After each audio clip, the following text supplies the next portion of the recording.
Elena Marsh had not always wanted to be invisible, but 5 years of working in the kitchens of Ashbourne Hall had taught her how to become exactly that. She moved through the narrow servants' corridors with quick, quiet steps. She kept her eyes down when she passed members of the family. She spoke only when spoken to, and even then, as little as possible. It was not that she disliked people. It was that she had learned, the hard way, that a girl in her position was safer when she was not noticed at all. She was 23 years old, with chapped hands from years of scrubbing pots and plucking fowl, and a quiet sadness that she rarely let show on her face. She had not always lived this way. Before her family fell into debt, Elena had spent 2 years studying under a portrait painter in the city of Bristol. She had been good at it, even as a beginner. Her teacher, an elderly man named Mr. Hargrove, used to say that she had an eye for truth, that she could capture not just what a person looked like, but what they felt. But then her father's business failed, and there was no more money for lessons, no more money for anything. Elena was sent to Ashbourne Hall to work in the kitchens, and her dreams of becoming a painter were folded away like an old letter, placed somewhere deep and rarely opened. Still, she had never fully let go of it. Beneath a loose floorboard in the corner of the scullery, hidden where no one would think to look, Elena kept a small tin box. Inside were a few worn pencils, a stub of charcoal, and a thin sketchbook with a cracked leather cover. On the nights when her work ended early, which was rare, she would sit by the dim light of a candle stub and draw. She drew the cook's hands as they kneaded bread dough. She drew the stable boy asleep against a bale of hay, his cap fallen over his eyes. She drew her own tired face, reflected faintly in the curved surface of a copper pot hanging above the stove. It was the only part of the day that still felt like it belonged to her. Elena never showed anyone what she drew. She was careful, always careful, because she knew the rules of the house. Servants were not meant to have private possessions beyond what was necessary for their work. A sketchbook, however small, however harmless, could be seen as a strange thing for a kitchen maid to own. So she kept it hidden, and she told no one. But secrets, even well-kept ones, have a way of being found. One cold evening in late autumn, Mrs. Whitfield, the housekeeper of Ashbourne Hall, was searching the scullery for a missing key. She was a stern woman, but not an unkind one, and she ran the household with the same careful precision she expected from everyone beneath her. As she searched through drawers and cupboards, her hand brushed against the edge of a loose floorboard. Curious, she lifted it, and found the small tin box. She knew, of course, that she should report it. Personal items hidden away like this were against the rules of the house, and Mrs. Whitfield had never been one to overlook a broken rule. But when she opened the sketchbook and began turning the pages, something made her pause. The drawings were beautiful, not just skillful, but alive. She recognized the cook in one drawing, her sleeves rolled up, flour dusting her arms. She recognized the stable boy in another. And there, on one of the later pages, was a drawing of herself, Mrs. Whitfield, sitting by the fire with a cup of tea, her expression softer than she ever allowed it to be in front of the staff. She had never seen herself look that way before. It startled her. Mrs. Whitfield closed the sketchbook slowly. She did not report Elena. Instead, she carried the small tin box to her own office and placed it in a locked drawer, uncertain of what she should do with it, or with the girl who had drawn such things. For weeks, nothing happened. Elena noticed her sketchbook was missing from beneath the floorboard, and her heart sank with fear. She did not dare ask anyone about it. She simply waited, bracing herself for the moment she would be called in, and dismissed from her position, sent away from Ashbourne Hall with nothing but the clothes on her back.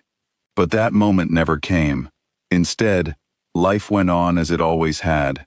The early mornings, the endless pots, the smell of bread and roasting meat filling the kitchen air.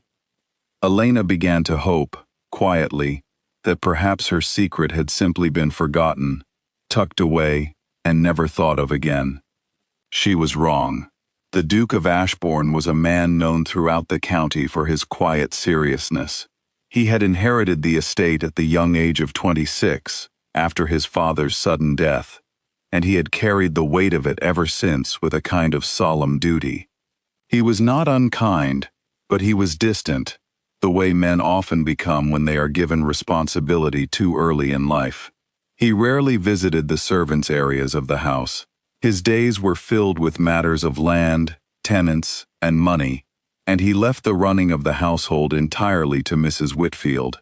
But one afternoon, a dispute arose over the household accounts, a discrepancy in the ledgers that needed to be resolved before the quarter's end.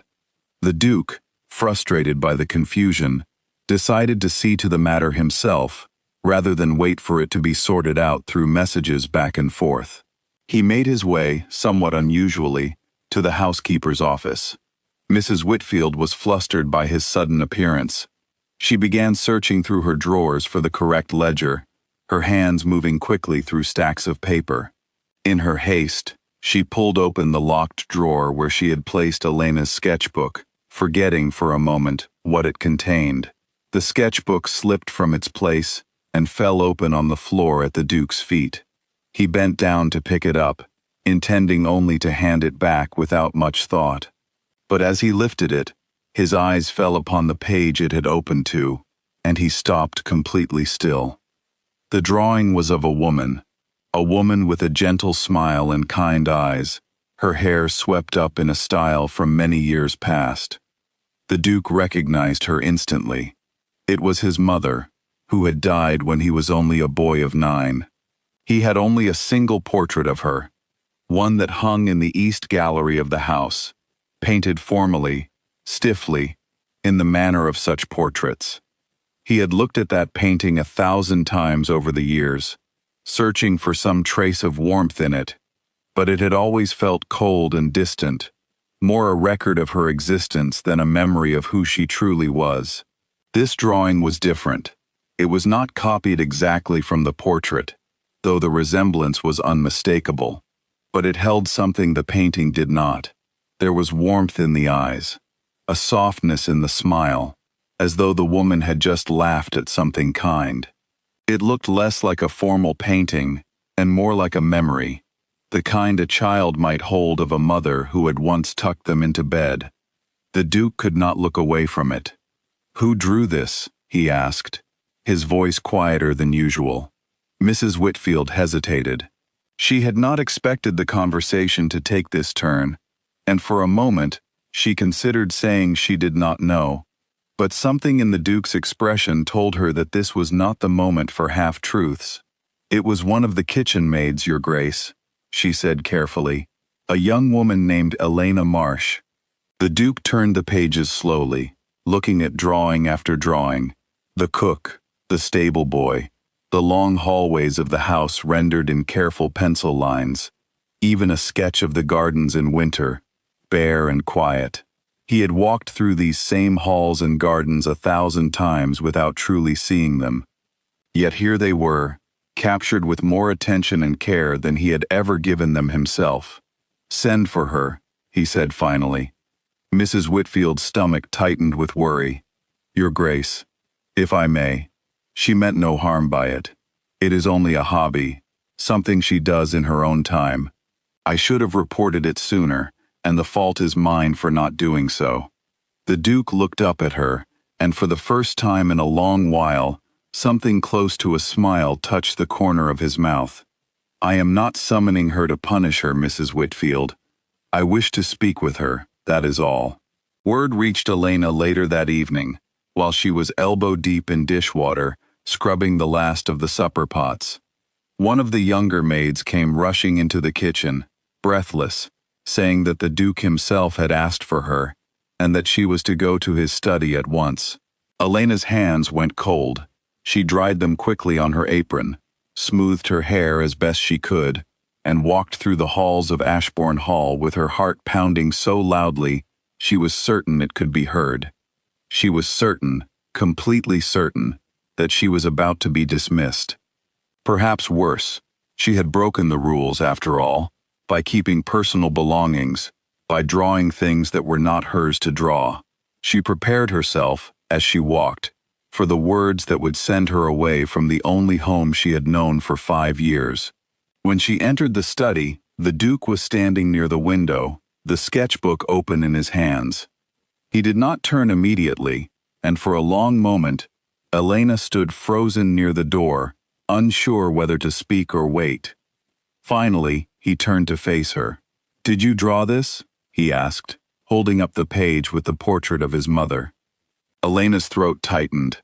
There was no use denying it. "Yes, Your Grace," she said quietly. "I am sorry. I should not have—" "How did you come to draw her this way?" the Duke interrupted, his voice not angry, but genuinely curious. "You never met her. She died long before you came to this house." Elena swallowed hard, trying to steady herself. "I saw her portrait once, Your Grace, in the East Gallery, when I was delivering linens many years ago. I only saw it for a moment, but something about her face stayed with me. I often draw faces from memory. I did not mean any disrespect by it. I only wish to remember her kindly, the way I imagined she might have been." The Duke studied her for a long moment, the kind of look that made Elena feel as though he were seeing far more than just her face.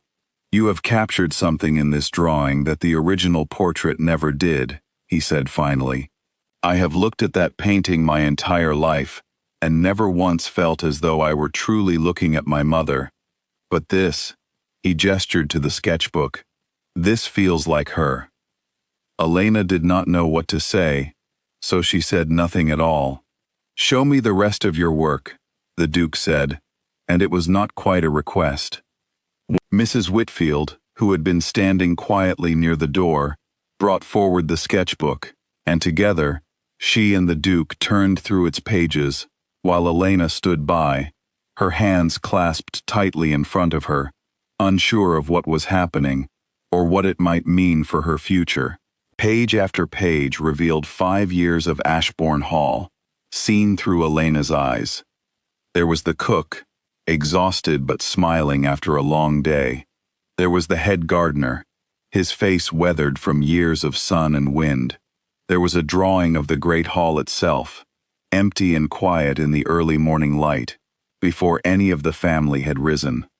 The Duke saw, for the first time, the people who kept his household running, rendered with more care and attention than he had ever paid them in person. When he reached the final page, he closed the sketchbook gently and looked at Elena once more. "You have a great gift, Miss Marsh," he said. "It would be a waste to leave it hidden beneath a floorboard." Elena felt tears prick at the corners of her eyes, though she did her best to hold them back. "Thank you, Your Grace," she managed to say, "but I do not understand what you mean to do." The Duke considered for a moment before answering. "Several of the family portraits in the East Gallery have begun to fade and crack with age. I have been meaning to have them restored, but I have not yet found someone I trust with the task. I would like you to take it on." Elena stared at him, certain she had misheard. "Me, Your Grace? But I am only a kitchen maid." "You were a kitchen maid," the Duke said gently. "From this day forward, if you accept, you will work as a restorer of this family's portraits, with proper materials, proper instruction if you require it, and a room of your own near the gallery to work in." It was, by any measure, an extraordinary offer, the kind of thing that simply did not happen to servants, no matter how talented they might be. Elena knew that some of the other staff would not understand it, that there might be whispers and jealousy among those who had worked beside her for years. But she also knew, standing there in the Duke's study with her sketchbook held gently in his hands, that this was the chance she had given up hope of ever receiving. "I accept, Your Grace," she said. "Thank you. I will not disappoint you." True to her word, Elena did not disappoint him. Within the month, she had moved from the cramped servants' quarters to a small but comfortable room near the East Gallery. She was given proper paints, brushes, and canvases, things she had not touched in over 5 years. At first, the other staff did not know what to make of her new position, and there were indeed some whispers, just as she had feared. But the quality of her work soon silenced any doubts. The faded family portraits, one by one, were carefully restored to their former beauty, and Elena's careful hand brought a warmth to them that even the original painters had sometimes failed to capture. Within 2 years, Elena Marsh was no longer thought of as a former kitchen maid at all. She had become known, quietly but surely, as the resident portraitist of Ashbourne Hall. Her own original work eventually hung alongside the old family paintings she had once only dreamed of studying. She painted the Duke himself several years later, and though he was not a man given to displays of feeling, he kept that portrait in his private study for the rest of his life, rather than in the formal gallery where the others hung. Elena never forgot the 5 years she had spent unseen in the kitchens of Ashbourne Hall, scrubbing pots and hiding her sketchbook beneath a loose floorboard. Even after she had her own studio, her own materials, her own recognized place in the household, she kept that same small tin box on a shelf where she could see it each day. It was a quiet reminder of how close her gift had come to staying hidden forever, and of how one ordinary evening, a missing key, a fallen sketchbook, a single drawing of a woman long gone, had been enough to change the entire course of her life.